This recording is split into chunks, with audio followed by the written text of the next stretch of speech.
because I want to talk about why statistics matter and why I make such a big deal about these statistics. Not only the one that, has everybody in an uproar about fathers being better parents than mothers.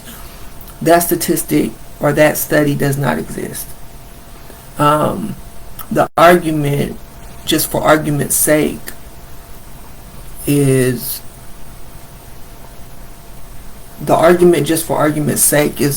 counterproductive. If you take that into court and say, Your Honor, this article says that fathers are better parents, they're going to say this is invalid because there's no study that has been conducted to prove that. That is not to say that some fathers are better parents than mothers and vice versa. So that's why I stress that the way that I do, because one, is counterproductive, and two, there's no study that says that. Next, the reason why up-to-date studies are important, especially when you're talking about family structures like we do here or on social media with all these stats, they hit you with them. Those stats are old. And the reason that matters is when you date some of these, when you go back and look at this research, some of this stuff goes back to the 60s. Some of this stuff goes back to the 50s. When you consider that fact, that information does not include black people. They cannot include black families, because black registries for births weren't even a thing. So when they talk about illegitimacy and marriage rates, that's why they start in the 60s. Because prior to that, we didn't matter enough for them to count us. The reason that they started including black people in these studies was, one, so they could come back and say what they say now, which is how bad black families, how much we cause crime, how much our children are found. They needed that, but initially they only included us because in 1961 they reformed welfare from ADC, A for dependent children, to AFDC, A for families and dependent children. During that time, they took the bulk of recipients receiving welfare, which was white women and their children, and they moved them to Social Security, the Social Security program. Now, what the move did was took them off of welfare for one, but it also excused them from any of the requirements that welfare, ADC, AFDC required of anybody receiving assistance, i.e. suitable homes,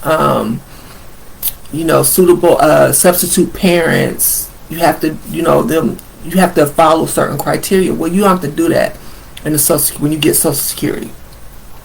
Well, when they moved these millions of white women to Social Security, they put black women into the welfare system. 61, 62, they made it permanent.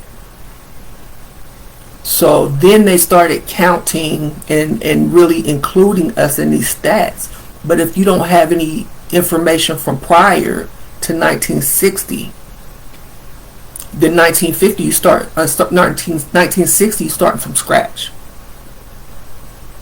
So that's why that data, as far as black people are concerned, it does not matter as far as a measuring tool on how we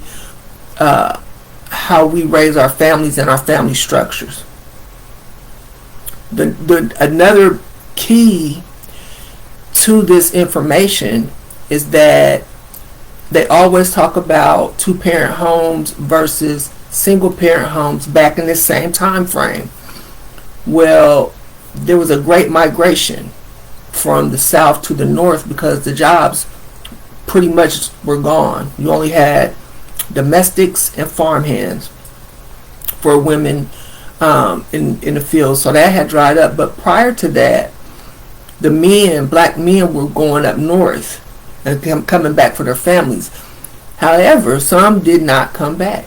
So on paper, they're married, but not necessarily living in the household, because there are a lot of families that were separated. I'm not saying that's the man's fault. I'm not saying it's anybody's fault.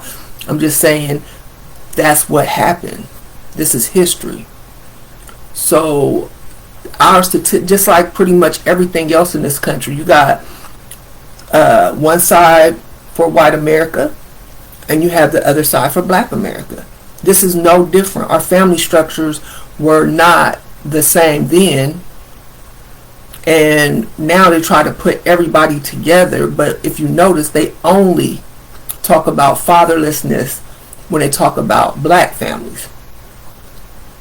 It's always black criminals, black, teenage parenting, and you never even hear anybody talk about white families like that. And we all know that there's white teenage pregnancy, there's white criminals, but you'll never hear that, because that's not the purpose of this fatherless information, these old ass stats. That's not the purpose. The purpose is just to let everybody that's not in on it know that they don't want their kids to grow up like our kids. And sometimes you'll get somebody that's true, that's real to what the fuck they saying, and they'll say, well, look at the black rate, look at the black criminals, look at the black dads missing. That's another thing when they talk about absent fathers from the home. That's how they can get you for child support. Child support is for absent people, absent parents, when the other parent has to go and get public assistance. That's what Title 4D is about. That you are absent. And who's the most absent father? Black. So I'm going to keep posting, because here's the thing. When I post something that's not controversial, but people want to argue with me and say they struck a nerve, you could never strike a nerve with me over this. This is information that needs to be put out if you care about this family court system, or the children coming up in this system, poverty, stuff that I care about, the child support system, debtor prisons, why it's going on. Then I'm going to put the information out. But you being mad at me for putting the information out, that's a problem with you. It don't have nothing to do with me. Nothing at all. If you don't like what I'm talking about, then agitate the gravel. I say that all the time. I don't need you to tell me that you're leaving or you don't like what I'm talking about. That's too bad. This is an important topic, because for 50 years, going on 60, they talk about welfare destroying the black family. Well, we have to go back to when black families could get welfare. It's way deeper than what is talked about in these big circles, and fatherlessness this, and shared parenting that. They're not talking to you, black man. You are the only father that has to continuously prove your fatherhood. And that's for a reason. It's not on accident. That's by design.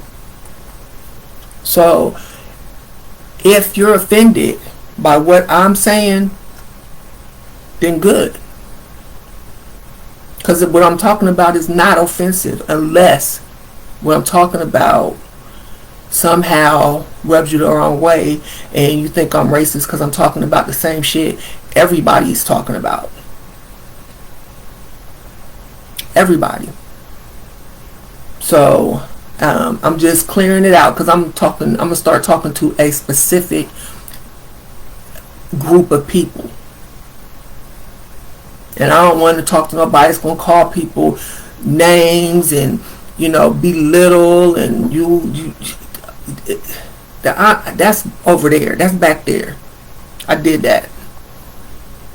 This is not child support this, and I mean, if y'all don't got it by now about the child support hustle, then y'all probably ain't gonna never get it. Y'all probably don't want to get it. I don't know. Not my issue.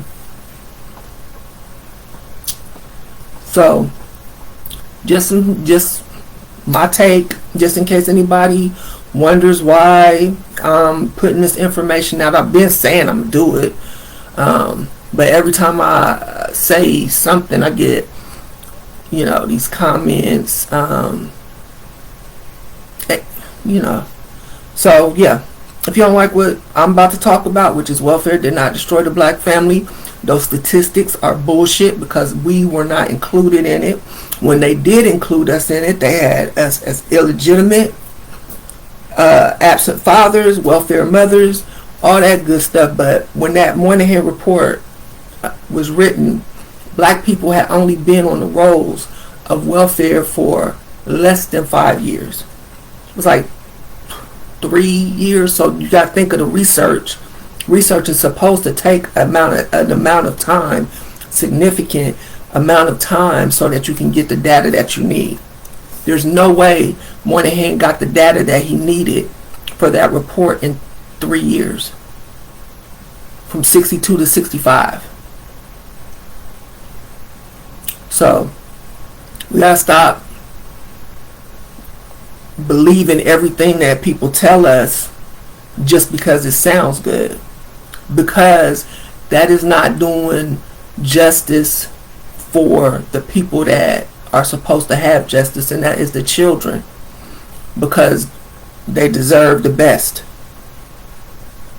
Somebody put a post up like, when you go after the children, when you bring up the children, you're invoking tyranny, because everybody knows that you can, I'm just paraphrasing, you can do anything as long as you put the children in front of it, because everybody's going to sympathize with the children. That's the most ridiculous shit I ever heard. It's like, but I know people just ain't, it's just not what it used to be. Like, it's a lot of selfishness and bullshit and nonsense and all that. But it's cool. I'm used to it by now. But I just wanted to just come on and let you guys know what I am thinking about and talking about when I talk about statistics. We cannot use those as accurate for black folk because we wasn't there. They did not include us. So there's that. You have a lovely evening. The Title 4D thing, I have to say it. There's so much misinformation going on out there. Grab a book. If you want to know the real, get my book, The Child Support Hustle. You can get it on my website, thechildsupporthustle.com. And at least you'll know the basics. It hasn't changed. Nobody's going to reform Title 4D, even though they tell you to send them money because that's what they're going to do. No. That's going to take Congress. Alright. Y'all stay up.